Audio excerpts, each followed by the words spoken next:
10 মাস পর জিম্বাবুয়ের বিপক্ষে সিরিজের চতুর্থ ম্যাচ দিয়ে টি-20 ফরম্যাটে ফিরে এসেছিলেন সাকিব আল হাসান। প্রত্যাবর্তনটা বল হাতে দারুণ হলেও ব্যাটিংয়ে ভালো করতে পারেননি সাকিব আল হাসান। সিরিজের চতুর্থ টি-20 ম্যাচে ব্যাট হাতে 1 রান করার পর আজ রোববার শেষ ম্যাচে করেছেন 17 বলে 21 রান।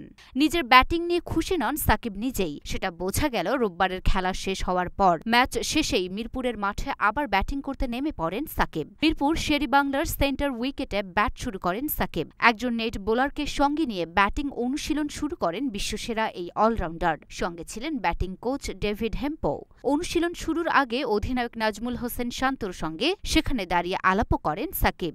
সাকিব আল হাসানের চোখে নিয়ে সমস্যা চলছে ওয়ানডে বিশ্বকাপের সময় থেকেই। বিপিএলে একাধিকবার নিজেকে ব্যাটিং থেকে বিরত রেখেছিলেন তিনি। পরে ব্যাটিং শুরু করলেও মাথার পজিশনিং নিয়ে প্রশ্ন উঠেছিল বারবার। সদ্য সমাপ্ত বিপিএল বা জিম্বাবুয়ে সিরিজে সাকিবের মাথার পজিশন নিয়ে জেগেছে কৌতূহল। সব মিলিয়ে সাকিব আল হাসান ব্যাট হাতে খানিক ভুগছেন সেটা স্পষ্ট। বিষয়টা সাকিব নিজেও জানেন ভালোভাবেই। মিরপুরে খেলা শেষ হতেই তাই সাকিব শুরু করেছেন নিজেকে ফিরে পাওয়ার মিশন।